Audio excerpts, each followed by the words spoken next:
Welcome to Mentes Progresivas. I'm your host, Omar Prieto, and today I have Dr. Shafer. She is a musician turned into a physician, neurologist to be more specific. She's a JSHIT certified life coach, an author, a publisher, and a host of the inspirational growth, health, and healing folks podcast, Talks with Shafer. Dr. Shafer, thank you for being here. I really Thank you so appreciate much. I really Oh, appreciate the opportunity. Thank you. Omar, thank you so much. We had a conversation. Gosh, it might have already been even a few months ago. And I've been so You looking are forward to correct. speaking with you again and our shared experiences with you know, the background of Jay Shetty's way of thinking and coaching. So I've been really excited to touch base with you again today. No, thank you so much. You are correct. You're absolutely correct. We touched base, and ever since I've been eager to sit down with you and really picked up your brains, not just not just for one topic, but for many reasons. You obviously, to me, you breathe entrepreneurship. Mm. However, every single one of us as entrepreneurs, we have a story.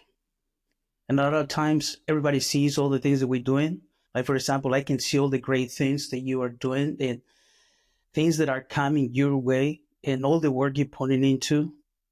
However, to me, really, I want to dive into what has been the main reason, the spark. Like, I had to change. I had to dive into this particular movement and the shift that I wanna do in my life and the life that I want to create as an entrepreneur. I wanna dive into that. If you can please share a little bit of your story, I'll be really happy to hear. Yeah, it's funny because as life coaches, we talk a lot with clients about literally coming back into our body when we're in a state of disconnection and dysregulation. And when, we're not in our emotions, we're kind of lost, often in someone else's emotions or expectations or limiting beliefs, right?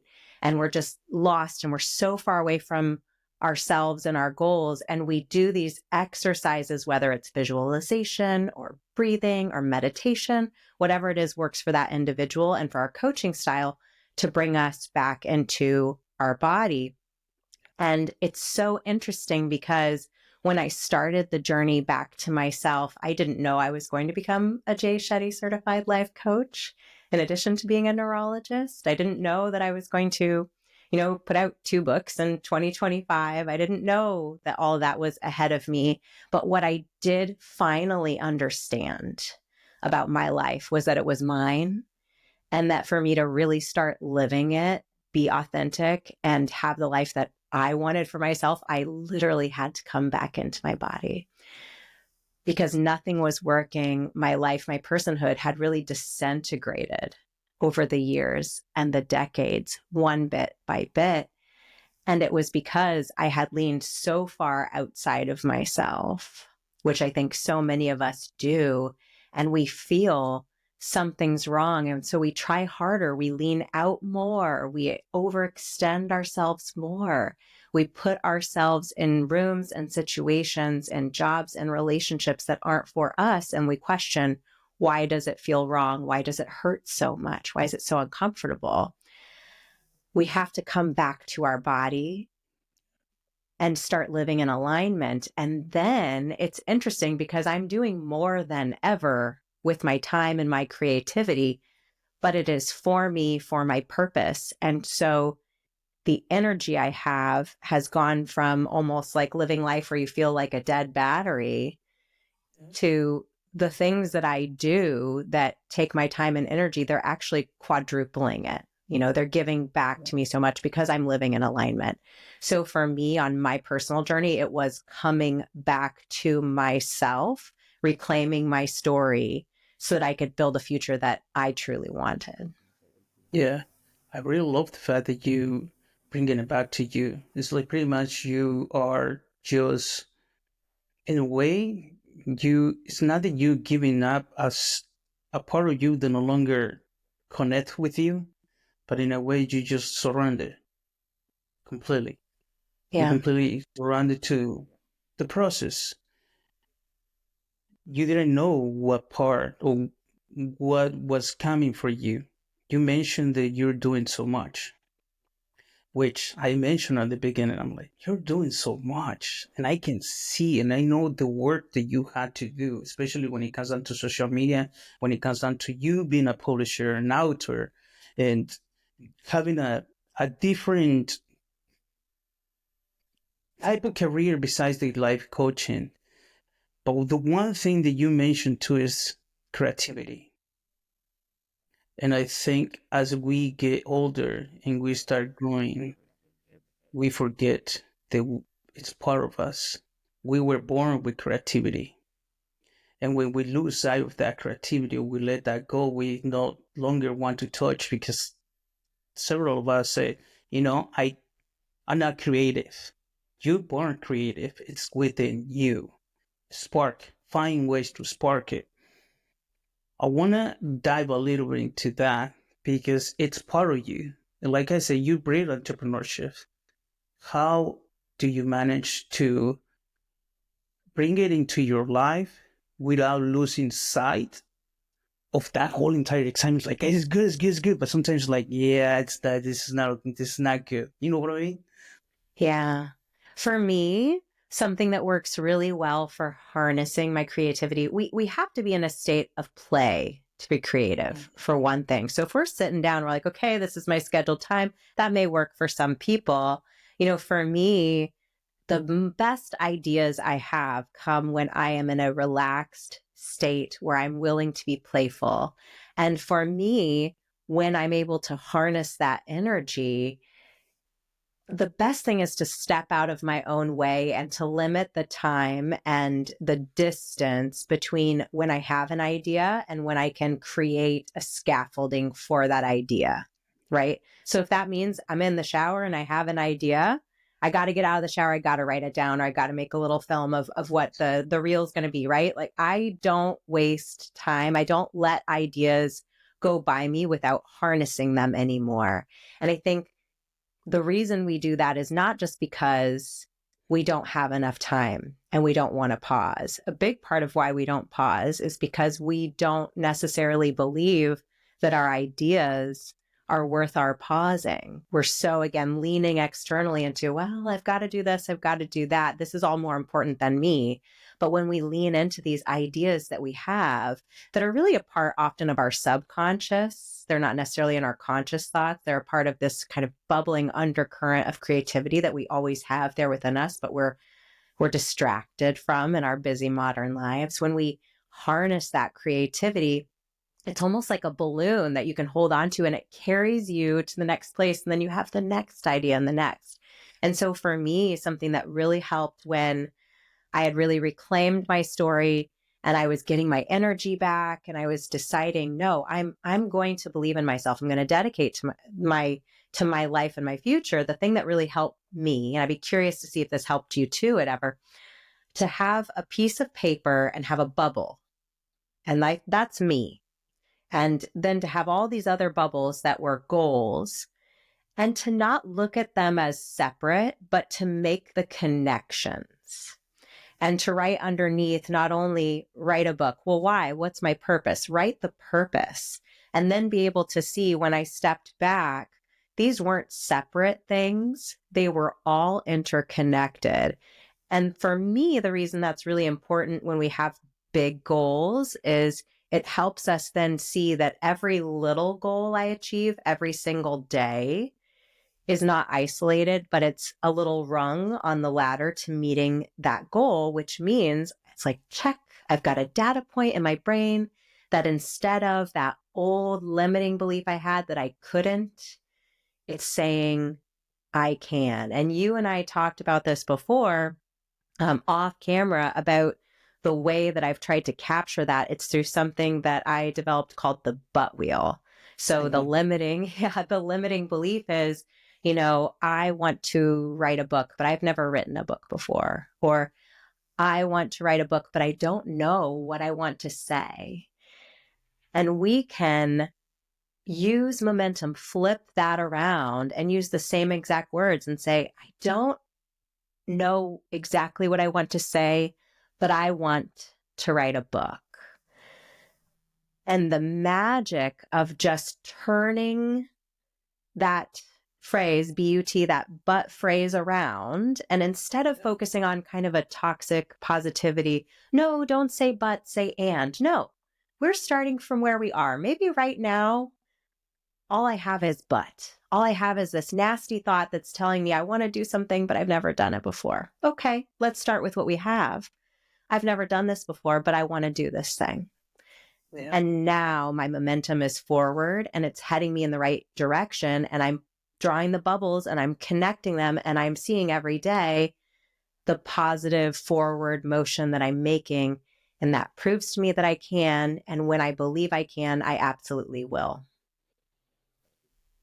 This is amazing though, because you clearly know your process. That's what I call knowing your process. You really had to know your process. And it is funny to me too, because I'm just like you. When I'm in the shower, I know that my brain just goes off. That's when I'm like, I need to do something. So I grab my phone, just like you, get out of the shower, and I got it right down. This podcast.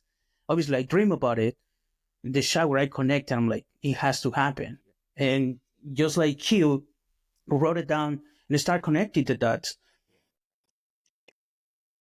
I want to let you know that ever since you shared this particular tool, you helped me to reframe something in my brain. And I love the fact that you bring in both paths, both careers. You have the neurologist part into the life coaching. Because that tool, for me studied psychology, general psychology, clinical psychology, helped me comprehend and understand my brain in ways that I never imagined. But when you share that particular tool that you have, I've been working so much in reverse psychology and trying to change the framework and the way I use different words. Try to change into, it's not necessarily just more positive, it's a little more optimistic for me. That's the way I see it. It's not necessarily positive, it's optimistic. When you share that, I was like, I'm going to apply it and I'm going to see what's the difference. And I kid you not, I can sense how my energy has raised. And why it works is because you're giving me permission to not change, accept myself as I am. Whatever my story it is, it doesn't matter how bad it is, how bad it was, or it doesn't matter what is happening right now. But if I have an idea, I'm just gonna tap into it and let my creative side take over. I might fall, it's okay, but at least I try. And I just want to thank you because I've been applying in my life and it has helped me so much. So I know the power of that particular tool. And I want to talk a little more regarding that. How else are you helping your clients accept their story? Because it's not easy. It's not. And it's not fast. And thank you so much for sharing that. That really warms my heart. And I think it's this difference between, I think affirmations are really helpful. And the words we use to explain things are really, really helpful. And Vanessa Van Edwards, if someone's not following her, follow her on social media. She's so great about her cues and about language we use. And she gives a lot of really insightful and actionable advice about how to change the cues you're giving yourself because they do matter. But when you're in the trenches and you're just trying to get some leverage with your boot to get out of the mud, I think it's really helpful to have a tool that, as you said, is with you where you are. And it does not require you to change anything other than the direction because you're begging for the direction to change. You are feeling this discomfort and you are begging for a different outcome. And you're thinking, well, how? You're kind of stuck in that, but how can I? I want to do this, but how? And a lot of the but how is just simply changing your mindset. So that really simple tool can help start. Another thing to answer your question about other ways, I think it's really important. So once we've decided what our goal is and we've changed the direction, because that just shifts your energy. I liken it to a hamster wheel, right? Yeah.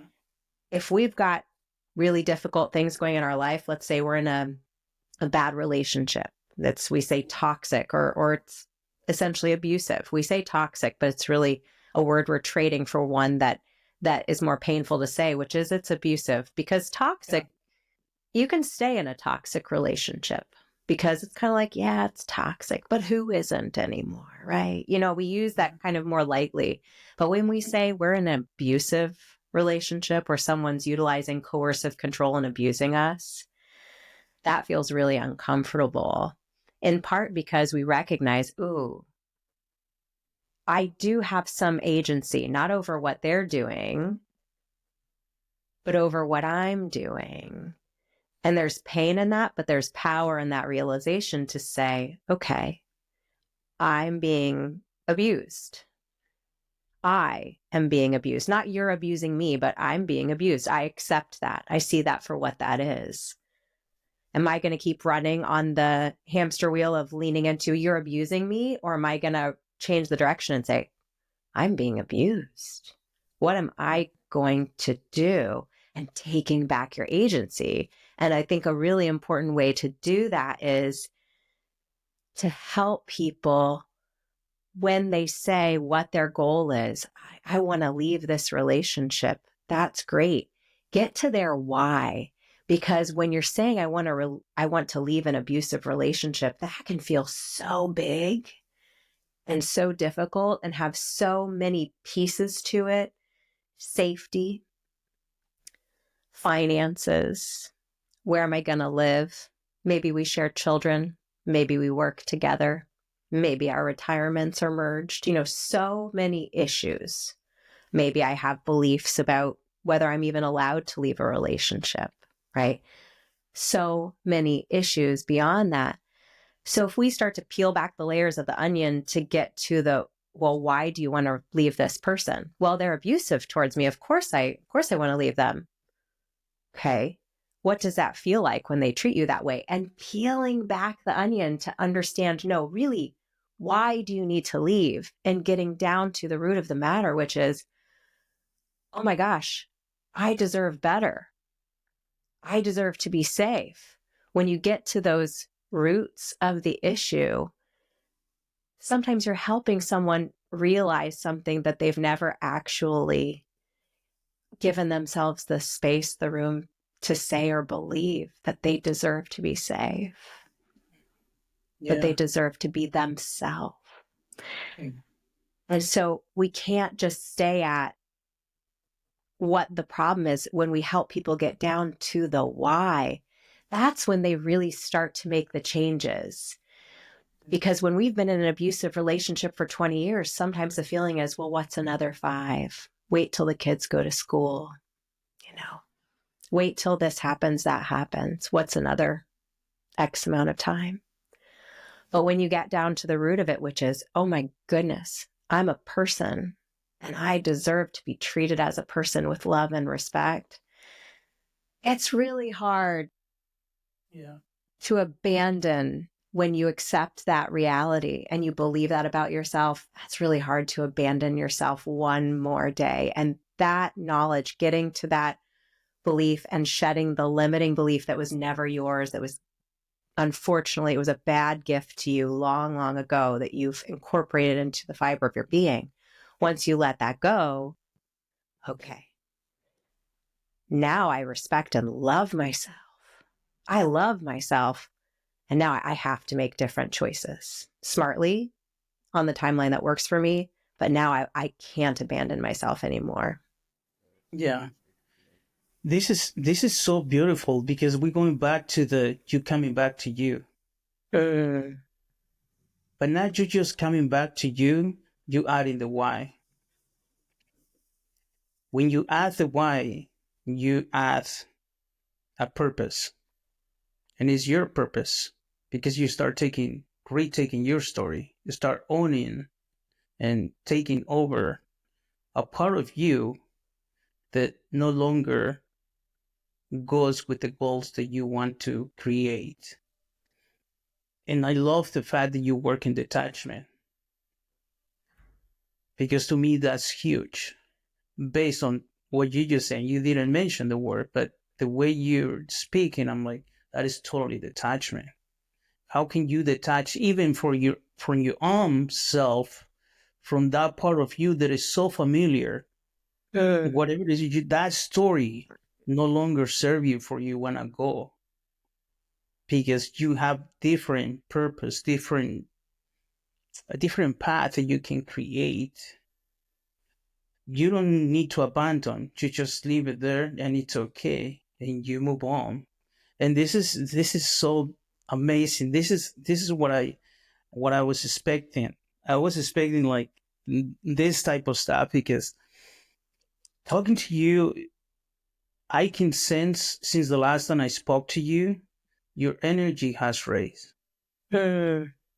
And by you sharing the tools that you not only provide with the clients you work with, but the things that you are doing and how are you activating it, I'm like, okay, you clearly doing a lot of and have done a lot of inner work. Yeah, absolutely. And it's what you were just talking about. You're not abandoning yourself. You're allowing yourself to grow, right? We're all like plants and we keep growing, and we were never meant to stay in the same pot. And it's interesting because I think in modern life, we have all these relatively new institutions and ideas about what a person should do. And I think you and I both agree should be struck from our vocabulary.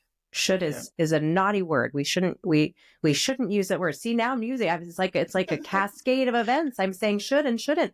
And that's not the most effective way to frame our thoughts, right? We don't benefit from shoulds and should nots. Those are actually the things that set boundaries around us and keep us limited, rather than opening us up and living really a limitless life. And a part of that is allowing ourselves to grow and letting go of this idea that if I change, that I'm abandoning myself. Yeah, We're just growing. definitely. No, it's absolutely. And once again, it's just you understanding that everything is part of the growing part that you want to partake and that you want to embark more than anything, and be brave enough to accept and own your story. You know, I was the reason why I want to hear about your story. I was at the gyms at the beginning of the week, and there's this lady. She's there every day. Every time I go there, she's there. And I'm working out. I have my headphones. I'm in the zone. Don't pay attention. I go and work out, enjoy my workout, and just be myself. And she came to me and she's like, "Excuse me, can I talk to you?" I'm like, "Sure." And she's like, "Wanna let you know that I see you here every day, and every time I'm here, you're working out, and it's like you in this song, and it's fascinating." But then she's like, "But I want to ask you something. Can I ask you something?" I'm like, "Yeah, absolutely. Go ahead." And she's like, "Who hurt you?" And I was like, "Whoa." I was like, "Whoa." I'm like, "That's a very deep question." I'm like, "Who hurt me?" I'm like, "I wouldn't say someone hurt me. I would say that this is part of me. I really enjoy working out. I really enjoy. However, I have a story. And in a way, probably I'm using it because you mentioned it, but to me, now it became part of my life. It's part of me that, yes, I have a heart attack, right? That's what changed my life going into fitness. That's what told me I was induced into coma for 2 days, and I came out of the 99% without any trouble. I'm so grateful for the second. opportunity that I have. I don't take life for granted. Like, I really live in full in gratitude. But I own that story. But now I turn into something that I can use. And now, sure enough, I'm a personal trainer and I continue to do a lot of things and continue to work with my clients. And to me, that's my story. But the fact that she's like, who hurt you? It is really interesting to me because a lot of people think that when we go in working out, we're hurt, which, yeah, maybe, but it's part of me now, right? And it's like me accepting story after story is part of my journey. Now I'm in a second, and I'm not a second, yeah, second chance, but I'm in a different stage of my life. And you obviously are in a way different stage of your life. Yes, absolutely. I mean, night and day, who I was 5 years ago and who I am now, I'm the same person, but a lot of growth has gone through. And as you mentioned, when you had this almost life ending event that you, thank goodness, survived, that one day, that one moment changed your life and who you are as a person, the fabric of who you are forever. And so we can never underestimate the power of these moments. And it's really interesting because, we can't hold it against her, her question. Her question is coming from where she is, from her vibration. But what we can do is applaud ourselves for our growth. And that's exactly what you did, whether consciously or subconsciously. You recognize that you were vibrating up here and she was here. And her question was framed in a way it represented where she was coming from, her perspective. And your response, you can't pull her up kicking and screaming from where she is, but you can model that for her. I don't actually see it that way. Yeah. That's really Yeah. interesting. I don't see it that way. Maybe I would have before. I would have said, this happened to me, or this person did this to me. But now I recognize that all of life's challenges are happening for me. They're not necessarily good. I wouldn't ask for them. I wouldn't say, could I have more, please? Exactly. But at the same time, those of us that have faith and we pray for things, when we pray to be given strength, well, how do you become strong? You know better than anyone. You strength train, you challenge your muscles. So when we pray for strength, we are asking for difficulties because that's the only way we strengthen our ability to be resilient and solve problems. That's what we are asking for. We may not understand it, but that's what will be given. And that will make us stronger. And that's the thing that you've learned. And that's what you internalized. And that's why that question, I think, from my perspective, just seemed so unusual to you. It shocked me, I'll be honest with you, but I'm glad that I was able to have that connection, because to me she's an inspiration. Seeing a person that age, I'm like, literally, I've seen a lot of those people and I'm like, I really hope I get to your age and being able to come to the gym. Like, I really like constantly in my mind, and especially I have my eldest client is 84, and I'm like, he told me, he's like, yeah, ask him one time, like, hey, Mark, his name is Martin, how many years you think you love to stay with us? And he's like, I'll answer you next week. And he answered me the following week, because that question was at 8 a.m. So sometimes he says, like, it's too early for those type of questions, Omar. So he answered me the following week, and he's like, give me 10 more. And I say, I promise you, I will do everything that's in my power to help you get there and even more. Because I don't want you just for 10 more years. I want you for more. So let's work together, and I'm going to do anything and everything I'm going to put in my heart into it to support you and help you get there. And we 2 years in, and he's looking younger than so many people. And his doctor even tells him, it's like, you move like you only have 50 years old. I see him doing squats, doing all those type of things. And for me, it's like, man, I really hope when I'm 84, I'm able to do a lot of the things that I'm asking you to do. Because to me, that it's an inspiration. It's what the body can do if we get stronger here. But I had to really purify. That's what I call self-love purification. I'm constantly working on that. you share one tool that I'm like, I'm going to apply and see if it works. And how can I apply it and put into my inner work? And how can I adapt it and make it part of me without even thinking anymore? It becomes a habit, right? It becomes just part of me. You clearly have several things that are doing. You're not just entrepreneur. You have a career. You have the life coaching. You're an author.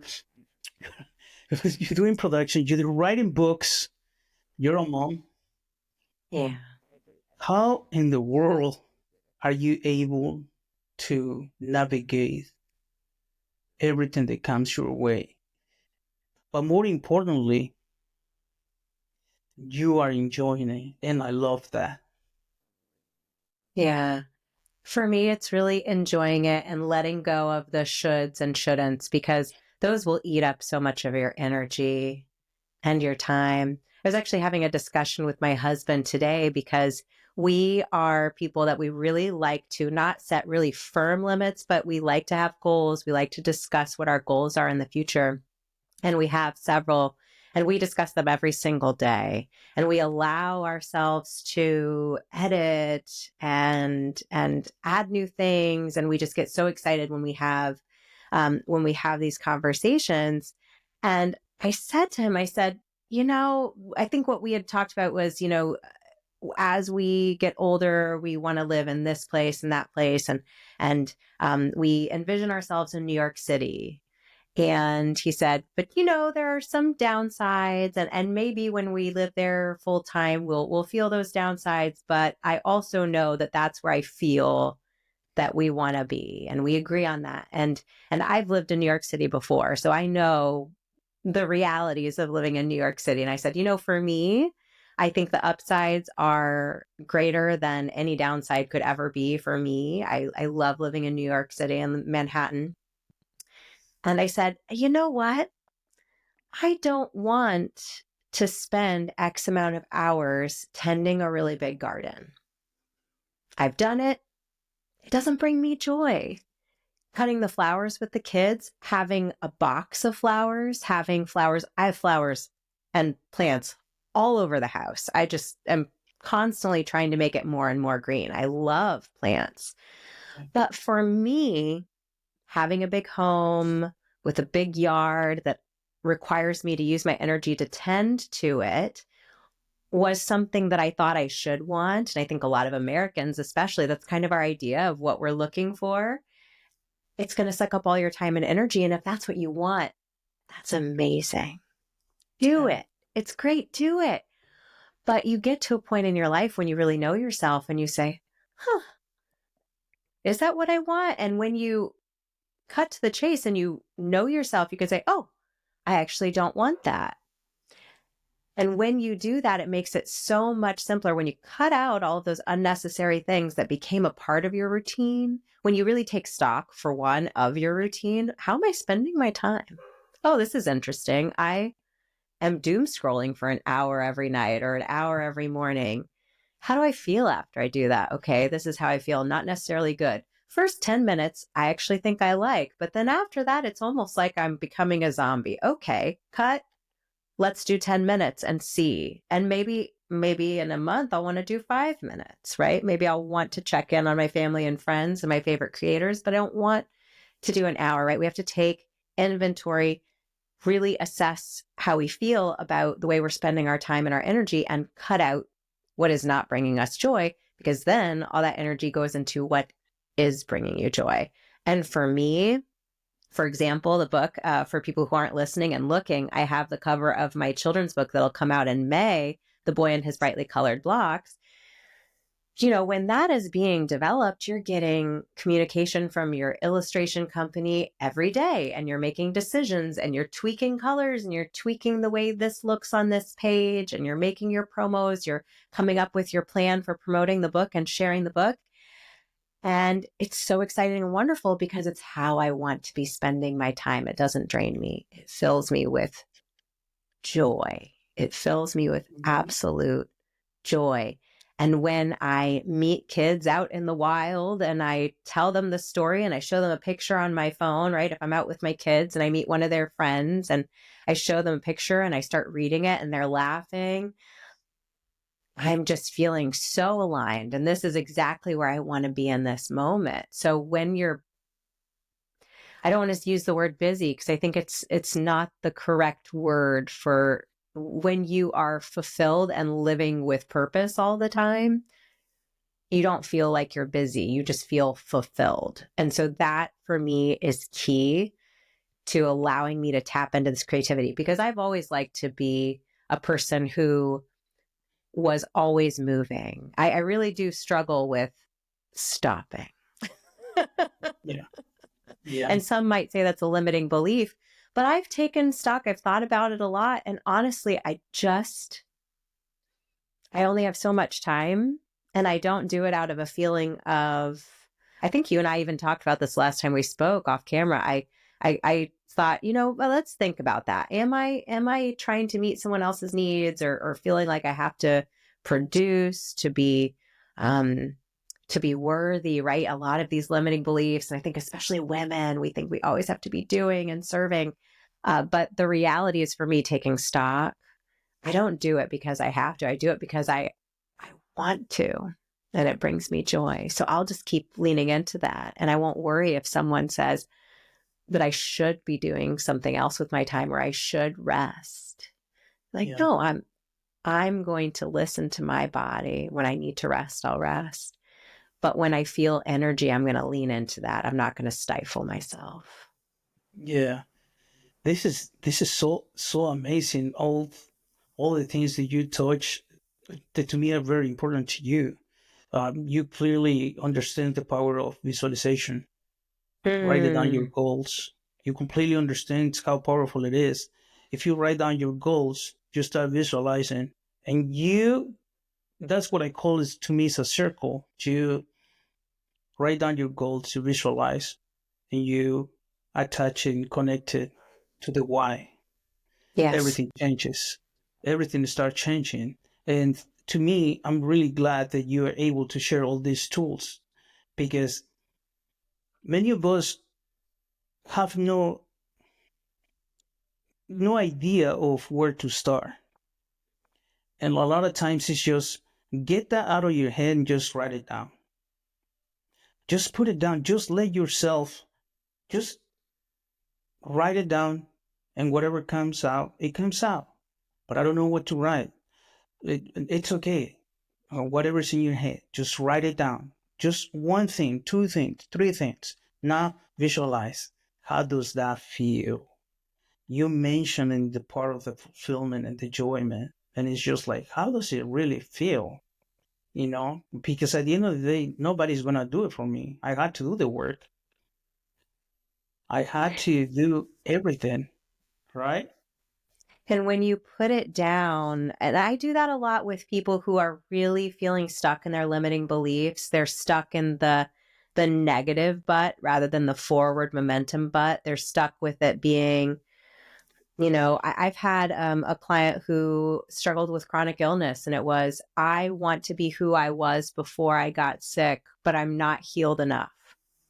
Mm, Right? So basically, I want to be me, but my illness is holding me back. yeah, And it was really just stuck, stuck, stuck. And okay, so let's say my illness is holding me back, because it is, right? It is affecting my life. Let's acknowledge that. Let's not nice wash that and say, oh, no, it's not holding you back. No, it's causing you these issues that need to be addressed. But I want to be me. And what we did for this person that was life changing, and it just took a few minutes, was I did a bubble that was that person. And I said, listen, because a fixation had become how their day went, right? I don't get enough done in my day compared to me, the me that I'm seeing, the me that I was, right? Me now is not living up to my expectations of me then. And when we did that exercise of saying, okay, this is you, let's go over what an average day is. Okay, so we just go over this, we did this. I wrote it all down. It's like you said, that visualization, taking it from here and putting it down, something tangible. And then, okay, and what is it that we're wanting to do? Wrote that down over here. These are the things we want. And then held them up. And I said, let's honestly assess where we want to be and where we are. So we have a clearer vision of what the distance between those locations are. And as we actually were able to look at it together, as she looked at it for herself, she realized she was so much closer to her goal than she was giving herself credit for, because she was so focused on that she wasn't who she was then, that she wasn't recognizing how far she'd already come and who she really was now. And it was so powerful. And so I love you talking about the visualization, because I do think that is so key. It's, again, when you're in the trenches, it's muddy, you feel like you can't get a hold on anything. Taking that honest assessment of where you are and what your resources are, how you've grown, and compounding that, because you have so much at your disposal and you can compound it. You can't build something from nothing, right? But you have so much more than you think you do. You just have to take stock and then figure out the ways that you can use your resources to your advantage, because you can. Yeah, absolutely. And I think it's lovely the fact that you can see how powerful it can be when you take everything out of your brain, you put it down, and you can see the things that you can create. Once again, just be curious. Spark that curiosity. You're not creative, that's okay. Spark that curiosity. Curiosity will spark that creativity. Be curious. Be open minded to new ideas and new experiences. Once again, go back to the tool you shared with me. I had to remind myself, just be open to new ideas and new experiences. And from there, make a choice. And it's okay. You know, you live fully. It's really impressive to see somebody else, because people ask me nowadays, I'm like, I don't take life for granted. I really look like I love life and I just want to live the best way I can. Sometimes this goes ups and downs, and not everything is just linear, right? Sometimes it feels like it's linear, but then you look back, you're like, yeah, this is not so linear as I thought, right? But you obviously going from doing your career as a physician neurologist, you're going into the life coaching, you start enhancing both, which is creating huge impact, not just in your career, but in the people that you're working with. But then you're going into becoming an author, become working in something that for you, like the book that you have, you not only have that book coming up, you just have another book that just came out, and I want to This say one. congratulations, Thank because you. no, this is really amazing. You are the co-author of the #1 international best-selling book, right? Yeah. The Yeah. Cracking the Rich Code, the volume 16 that is endorsed by none other than Tony Robbins. Congratulations on such a incredible achievement. And I want to touch a little bit about that, because I think it's very powerful for those that want to be and make a book. I want to talk a little bit about that, because I feel that people wants to write a book, but they're so scared, because this is scary. They so scared. They just start for whatever reason, for what people is gonna think about me, with not opening to the opportunities that sometimes just put yourself up there. Just let it out and things will come. But you have to start sending that energy, start raising your vibrations, and things you're gonna start. The energy is just like a boomerang, the law of boomerang, right? That it was gonna come back to you. It's just, it will come back to you. How soon? That's a great question. Just be patient. Be Yeah. ready. Just be patient and be ready when when it comes. You have to be able to take, because it's gonna come back the same force that you apply when it comes down to that energy. If you're really excited, you're gonna apply that energy. It's gonna come back to you, and you have to be able to receive and just be grateful that it's coming back to you. Once again, go into the fulfillment, enjoyment. So please, Dr. Shafer, want to talk about a little more of that. Oh, well, thank you so much for acknowledging the book, because that was a wonderful surprise how it's been greeted. And I'm so excited about that, especially now going into promoting my first children's book. I've been publishing children's books, but it's my first children's book. So that is a really wonderful momentum to have at this moment. And one thing that's been really inspiring for me is to see how it's inspiring other people in my sphere of influence, because we all have a sphere of influence, to write their books, right?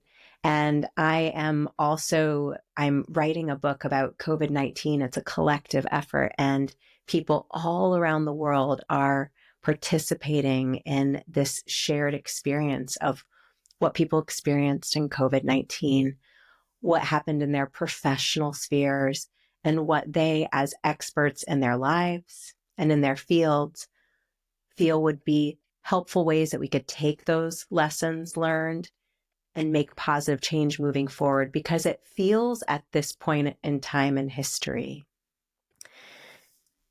that we are all carrying these giant backpacks just full of collective and personal traumas. And we're just picking up more and more and more. And we're just so hyper focused on trudging forward. We're not processing the pain. Until we process it, we're going to carry it with us, and it's slowing us down, and it's holding us back compared to if we just stopped and processed the pain. And so that is a goal with that collective. But that effort was born out of confidence that I gained from doing these other projects. And 5 years ago, if you had told me how many books our publishing house would have either published or have in the works, and that I'd be assisting other people to share their stories, I think I would have questioned you. Yeah. I would have thought, I don't see that, because I had to start with a different why, which was, again, like we started with, my why was, and I don't think we talked about it today, but we talked about it before, I matter. Right? Coming back into my body and my personhood and my autonomy, I recognized for the first time in my life that my life and my story mattered. And the only one who could write it to make it what it should be was myself. And so out of those experiences and that growth, and Jay Shetty's program, the lessons learned from that, the community built from that, it brought community and connection back into my life, but for the first time in a healthy way. Because I think for many of us, we spend many years, often the first half of our lives, if we're lucky to live long enough to change the tide, we live leaning so far out of ourselves that we're not forming community and authentic connections. We're just trying to fit in. Right? Instead of finding the place that we belong, and belonging, most importantly, to ourselves and to our own story, being main character, right? I'm bringing main character energy into my life now. For the first half of my life, despite my having the same brain I have, the same body I have, the same creativity, right? I had all of the tools, all the ingredients were there. I was kind of playing like side girl energy. And who wants to be that person in their own life, right? So now I'm really playing main character energy. And once I accepted that that's what I deserved to be my own person and not to lop off little bits of myself until I fit into a box that someone decided was how much real estate I could have in their story. Once I said, no, I do not accept that. Those are not the terms for my life. Then I could write my story. And I feel that is my motivation. And every single day I'm writing some sort of story, whether it's just living my life, writing a blog, writing a song. You know, my children like to write songs. So sometimes the last thing I do before bed is go get my my keyboard out and we're writing the background music because one of my daughters have written a song and they're going to perform it for the talent show, right? And that's their story. And I'm so blessed that I get to be a little part. I'm like, I get to be in the byline of their story, but I want to impart upon them that they're the main character in their lives. And I'm just a supportive actor. That's what I am. But I am there to model that energy for them so that they can see me living my life, but they also experience that positive support in their lives of someone who's there for them and who's sitting back as an audience member and saying, wow, it's great to see you shine. It's great to see you really embody yourself and the things that bring you joy and bring the world who you are, not show up and kind of try to fit in. And that's one thing that I think is so beautiful about life coaching and this opportunity we have to learn these skills and try to impart them, try to help people come to this understanding of who they are and what they want in their life. Because I would really love, big goals, right? When we look at that bubbles, big goals for me is to be a positive influence in the life of others so that they can reclaim their stories. That is really the big goal beyond telling my story, is to model that for others so that we're all taking up space and living our own stories. Because I think then we're going to find harmony that I think so much is lacking in the world right now. And it's because we're all just trying to figure out, well, what space do I take? What space am I allowed to have? You're allowed to have your space. That's it. You can't have my space. I can't have your space. Yeah. Just live in your space. And I think we need to come back to that. And it starts with coming back to our bodies and who we are. And once we respect ourselves, we don't want to harm anybody else, right? We really truly understand the beauty of what it is to be a person and have this one life and live it authentically.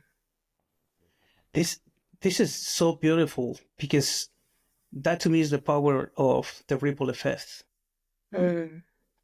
You are creating a ripple effect by claiming your story, own it, and now you get to experience and see what your kids are doing, and you not taking over their story.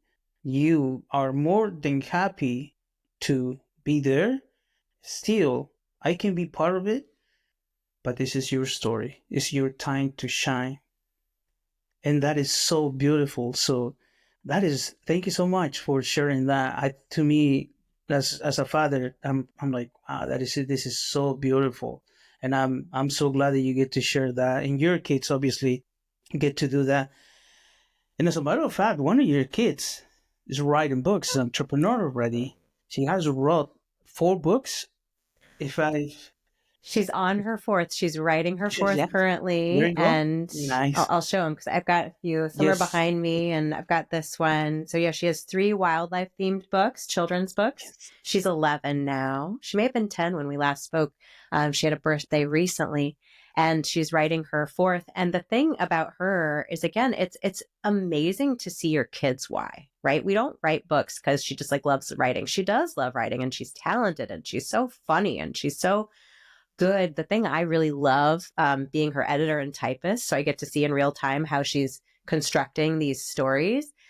The thing I get the most joy out of witnessing is how she connects the stories and how she'll tell a little joke about a character from 2 books ago that you don't have to have read that book. You can still really enjoy the 3rd book, even if you didn't read the 1st book. But if you did read the 1st book, you've got some little inside jokes there and some extra layers that you'll enjoy. And I love how expertly she weaves that. So that's really fun for me. But her purpose, her why behind her writing has always been connection and philanthropy, helping animals and encouraging other kids to use their voices, because what she experienced, she had been going through, as had I. We experienced these family dynamic shifts, changes in life. We're experiencing them, but our children are experiencing them next to us. And no matter how we try to be super mom, super dad, and shield them from the world and from hard experiences, they're living life alongside us. They're having their own growth and experience. And for her in that challenging time to have agency and to write her first book when she was 8 years old, that shifted her energy. That's, I can do something with my voice, right? And at first it was just showing her that she could use her voice. And then it shifted. Then it became, I want to support animals. I want to raise, her first philanthropy was she was raising money for her school. That's the first thing she was doing with the first book. And then she said, I need to do more. I'm not doing enough. So then it became, I want to raise money for wildlife. And that turned into, it built up into, I want to raise money to start a wildlife preserve here in northern Michigan to support animals like the characters in my books. Because we have zoos where we go and see animals and we kind of artificially bring them into our world so we can see them, which really helps with advocacy. And often these animals could not be rehomed. They can't go back to the wild. So I'm not saying that's a negative thing, but her experience of it was, I want to be a part for treasuring and preserving their habitat for them, not for me, it's not about me, it's about them. So that became her purpose. And with her fourth book, she is raising money for the Humane Society. She's always had a big love for dogs, especially. And she always, since she was 4, she made her first donation to the Humane Society. And every year she has donated to the Humane Society. Every year we make a big deal in December, because for us, that's gift giving season where we make very deliberate donations outside of what we do throughout the year. And that's where she always has decided to donate to. So for her to be able to then auction off the opportunity to name characters in her book, she did that for 2 characters in the book at our Little Traverse Bay Humane Society's their annual, their biggest gala last fall. And by offering the opportunity to name 2 characters in her book, in moments, she raised $9,000 for the animal shelter. And as a child who, again, is going through life, having challenges, families changing, you're growing, to see when you're 10, using your voice, putting your effort forward, being brave, standing in front of, she stood in front of this group, this big hall full of very, very wealthy, important, successful donors. And they were there clapping for her and listening to her talk about her purpose. That sent the message of how valuable her voice was. And that impacts her and inspires her to help other kids do the same. Yeah, this is so beautiful. Congratulations. And I'm really, I'm not surprised by any of this. I'm really glad that you're able to be there, your husband, supporting her, letting her be herself, but be by her side every step of the way. They're just letting her explore life at her own pace, her own time, and just do what you think is best. But we're here to support you. We're here to guide you. Still, on your story, let's share it with the world, and at the same time, once again, the power of community. She really understands the power of community, the power of service, of purposes for others, and just be at service. And she obviously wants a better world that she sees, and she's not saying that it's beautiful yet, but she's like, I want to add a little bit so I can make it even better. And that is so magical. And this is being fascinated though. I mean, it's crazy to see how just owning your story, how can you not just change your life, but once again you can change the life of the people that comes across your life, that comes to you. And for me, this particular podcast has been so many great insights, and I just want to thank you from the bottom of my heart for taking the time to share a little bit of your story, a little bit of the tools, that powerful tool that I really hope the audience connects with it, because it's magical. It's not only going to help you become more aware of, but it's going to help you really work in acceptance. more than anything and work on self-love.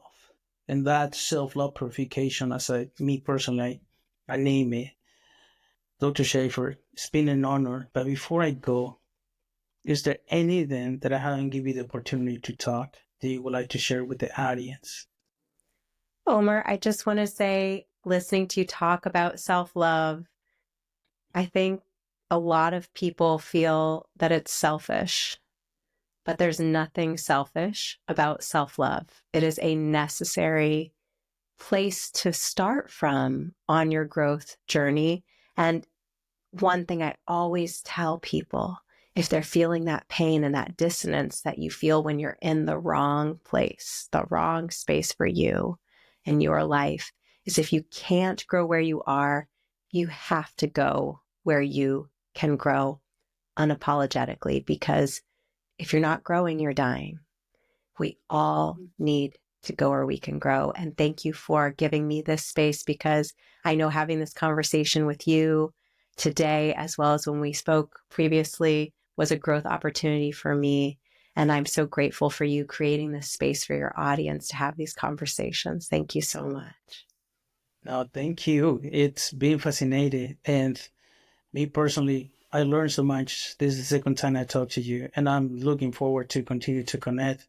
Just want to let you know that you are creating some incredible things. And I just want to emphasize that I'm really proud of you and congratulate you for all the hard work, all the content you're creating. You're putting up there, you're putting so much content. And I'm like, and it is like, this is really amazing. And it's just everything that you're doing, it has a purpose. And you share it with me. And now I'm even more excited to continue to grow within my journey as a podcaster, as a content creator, because you just gave me another spark that, yeah, I got to keep tapping into my creativity, because I'm very creative. I know that about myself. I'm very creative. But now with this conversation, I'm like, I'm going to double down on my creativity. I'm going to double down on my creativity, because to me, it's like all those beautiful things. And it's just, and this is beautiful. And you just want to let you know that I'm really grateful for the opportunity. Thank you for all the teachings, all the insights, all the wisdom that you share with us. I'm really grateful. I'm very blessed. And I'll see you next time. Thank you, Dr. Shafer. Thank you, Omar.